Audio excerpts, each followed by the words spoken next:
তাকে শারীরিক আঘাত করা হয়েছে, তার উপর টিন ছুঁড়ে মারা হয়েছে এবং আমাদের সিনিয়র যুগ্ম সদস্য সচিব ডক্টর তাসমিন জারাকে কুরুচিপূর্ণভাবে মন্তব্য করা হয়েছে, তার উপর শারীরিক হামলার আঘাত করা হয়েছে। আমরা এও লক্ষ্য করেছি আমাদের অন্যান্য রাজনৈতিক দলের যে সিনিয়র রাজনীতিবিদগণ রয়েছেন তাদের উপরও হামলার চেষ্টা করা হয়েছে। এই হামলা আমাদের দেখিয়ে দেয় কেন জাতীয় নাগরিক পার্টি, আপনারা যদি চুপ না করেন তাহলে আসলে সকল কথা বলতে যা পাবেন তাই নেবেন। বারবার ব্রেকিং হচ্ছে, আপনারা কথা বলতে পারতেছেন ভাই, যা পাবেন তাই নেবেন, আপনাদের সমস্যা আছে। এই হামলা আমাদের দেখিয়ে দেয় কেন জাতীয় নাগরিক পার্টি বারবার জুলাই গণহত্যার বিচারের কথা বলে আসছে। এই হামলা আমাদের চোখে আঙুল দিয়ে দেখিয়ে দেয় কেন জাতীয় নাগরিক পার্টি বারবার সন্ত্রাসী আওয়ামী লীগের দল হিসেবে বিচার করবার কথা বলে আসছে। আমরা এই বিষয়ে বিচার চাই, এই হামলার সুষ্ঠু বিচার চাই এবং এই বিষয়ে আমাদের জাতীয় নাগরিক পার্টির সার্বিক অবস্থান আপনাদের সামনে তুলে ধরবেন জাতীয় নাগরিক পার্টির আহ্বায়ক জনাব নাহিদ ইসলাম। আসসালামু আলাইকুম প্রিয় সাংবাদিক বন্ধুগণ এবং প্রিয় দেশবাসী, আজকে অত্যন্ত দুঃখ এবং ক্ষোভের সহিত আপনাদের সামনে উপস্থিত হয়ে বলতে হচ্ছে যে আমরা দেখতে পাচ্ছি জুলাই গণ অভ্যুত্থানের নেতৃবৃন্দকে লক্ষ্য করে সন্ত্রাসী ফ্যাসিস্ট আওয়ামী লীগ তার নানা তৎপরতা চালাচ্ছে। আমরা এর আগে জুলাই পদযাত্রায় গোপালগঞ্জে জাতীয় নাগরিক পার্টির নেতৃবৃন্দের উপর হত্যার নীল নকশা নিয়ে যে আক্রমণ, সেই আক্রমণ আমরা দেখেছি। উপদেষ্টা মাহফুজ আলম এবং গণঅভ্যুত্থানের নেতা মাহফুজ আলম এর আগে বিদেশ যখন গিয়েছেন লন্ডনে এবং আমেরিকায়, তখন তার উপর হামলা করার চেষ্টা করা হয়েছে এবং তারই ধারাবাহিকতায় গতকাল আমরা দেখেছি জাতিসংঘের সাধারণ অধিবেশনে ডক্টর মোহাম্মদ ইউনূস ওনার সফর সঙ্গী হিসেবে 3টি রাজনৈতিক দলের নেতৃবৃন্দদের নিয়ে যাওয়া হয়েছিল এবং এয়ারপোর্ট থেকে বের হওয়ার সময় জাতীয় নাগরিক পার্টির সংগ্রামী সদস্য সচিব আক্তার হোসেন এবং সিনিয়র যুগ্ম সদস্য সচিব ডক্টর তাসমিন জারাকে লক্ষ্য করে ফ্যাসিস্ট আওয়ামীরা হামলা করে এবং ভর্ৎসনা করে। আমরা সার্বিক বিষয় পর্যালোচনা করে বলতে চাই যে এই যে ক্রমাগত হামলা, ষড়যন্ত্র এবং অপতৎপরতা চলমান রয়েছে, সরকারের পক্ষ থেকে উপযুক্ত কোনো ব্যবস্থা আসলে নেওয়া হয়নি। যখন মাহফুজ আলমের উপরে উপদেষ্টা মাহফুজ আলমের উপর আক্রমণ হয়েছিল, তখন আমরা বলেছিলাম যে গণঅভ্যুত্থানের নেতৃবৃন্দদেরকে টার্গেট করা হচ্ছে এবং এই ঘটনাগুলোর সাথে প্রশাসনের বিভিন্ন কর্মকর্তা জড়িত। ভিতর থেকে এই ইনফরমেশনগুলো লিক করা হয় এবং সরকার এবং পররাষ্ট্র মন্ত্রণালয় থেকে নিরাপত্তা প্রদানের যে ধরনের ব্যবস্থা নেওয়া হয়েছিল, সেই ব্যবস্থাগুলো যথাযথ ছিল না বলেই গতকালের ঘটনা ঘটতে পেরেছিল। ফলে আমরা এর নিন্দা এবং প্রতিবাদ জানাচ্ছি এবং সরকার এবং পররাষ্ট্র উপদেষ্টার কাছে জবাবদিহিতা চাইছি যে সরকার তার সফর সঙ্গী হিসেবে ডক্টর ইউনূস তার সফর সঙ্গী হিসেবে রাজনৈতিক নেতৃবৃন্দদের নিয়ে গেলেন, সেখানে আমাদের যাওয়ার কথা ছিল না। প্রধান উপদেষ্টা ডক্টর মোহাম্মদ ইউনূসের আহ্বানে আমরা রাজি হয়েছিলাম। সেখানে তাদের সম্পূর্ণ নিরাপত্তা এবং সম্মান নিশ্চিত করার দায়িত্ব ছিল সরকার এবং প্রশাসনের, সেটি করতে তারা ব্যর্থ হয়েছে। দ্বিতীয়ত, এটি কোনো বিচ্ছিন্ন ঘটনা নয়।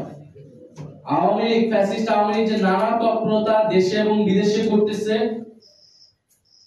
দেশকে অস্থিতিশীল করা, গণ অভ্যুত্থানের নেতৃবৃন্দ, শহীদ পরিবার এবং আহতদের লক্ষ্য করে তাদের আক্রমণ করা, সাইবার জগতে তাদের নিয়ে নানা নেতিবাচক এবং প্রোপাগান্ডা ছড়ানো, এই সকল কিছু যে চলমান রয়েছে তারই ধারাবাহিকতা হিসেবে গতকালকে ঘটনাকে দেখতে হবে।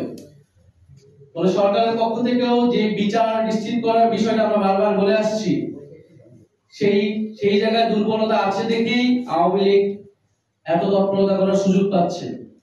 কারণ আমরা দেখেছি ট্রাইব্যুনালের বাইরে যে সাধারণ কোর্টে মামলাগুলো হয়েছে সেখানে জামিন দিয়ে দেওয়া হচ্ছে এবং অনেক আসামিরা জামিন পেয়ে পরবর্তীতে পালিয়ে যাচ্ছে। অনেক এলাকায় আওয়ামী লীগের লোকেরা ছাড়া পেয়ে প্রকাশ্যে চলাফেরা করছে এবং শহীদ পরিবারদেরকে হুমকি দিচ্ছে। বৈষম্য বিরোধী ছাত্র আন্দোলন এবং জুলাইয়ে যারা আহত হয়েছিল তাদেরকে হুমকি দিচ্ছে। অনেক জায়গায় হামলার ঘটনা আমরা দেখেছি। ফলে এগুলো ছোট এবং বড় পর্যায়ে নানা ধরনের ঘটনা কিন্তু দেশে ঘটেছে এবং দেশের বাইরেও আমরা দেখতে পাচ্ছি।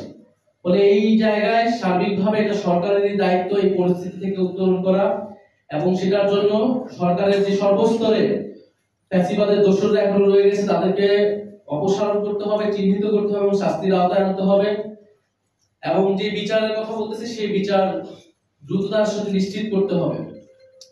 আমরা গতকালকের ঘটনার প্রেক্ষিতে আমাদের আজকে বিকালে 4টার সময় শাহবাগে জাতীয় নাগরিক পার্টির ঢাকা মহানগর উত্তর এবং দক্ষিণের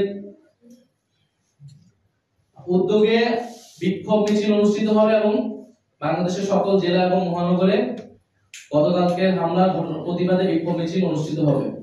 এছাড়া আমরা সুস্পষ্ট কিছু দাবি সরকারের কাছে রাখতে যাচ্ছি। গতকালকে ঘটনার সকল হামলাকারীদের চিহ্নিতকরণ এবং অবিলম্বে গ্রেফতার করা। নিউ ইয়র্কের কনসুলেট জেনারেলকে অবিলম্বে পদত্যাগ করতে হবে এবং ঘটনার সম্পূর্ণ তদন্ত করে নিরাপত্তা প্রদানে ব্যর্থ কর্মকর্তাদের শাস্তিমূলক ব্যবস্থা নিতে হবে। দ্বিতীয়ত, ফ্যাসিবাদের জমানায় নিয়োগকৃত আওয়ামী দোসরদের ফরেন মিনিস্ট্রি থেকে অপসারণ করতে হবে। উপদেষ্টা মাহফুজ আলমের উপর হামলাকারী হিসেবে যে 5 জনকে গ্রেফতার করা হয়েছে তাদের তালিকা প্রকাশ করতে হবে।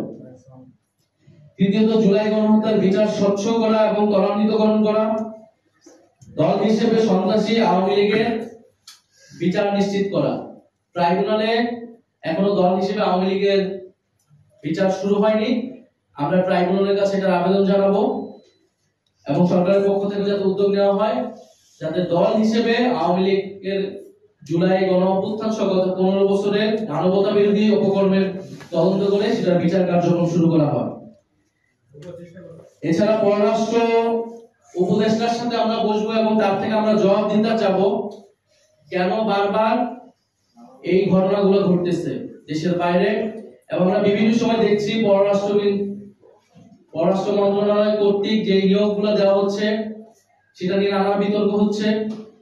ফ্যাসিবাদের জমানায় যারা নিয়োগ হয়েছিল তাদের সম্পূর্ণরূপে অপসারণ হয়নি বা তারা থেকে গেল, কেন থেকে যাচ্ছে সেই বিষয়ে কোনো স্পষ্ট জবাব আমরা পাইনি।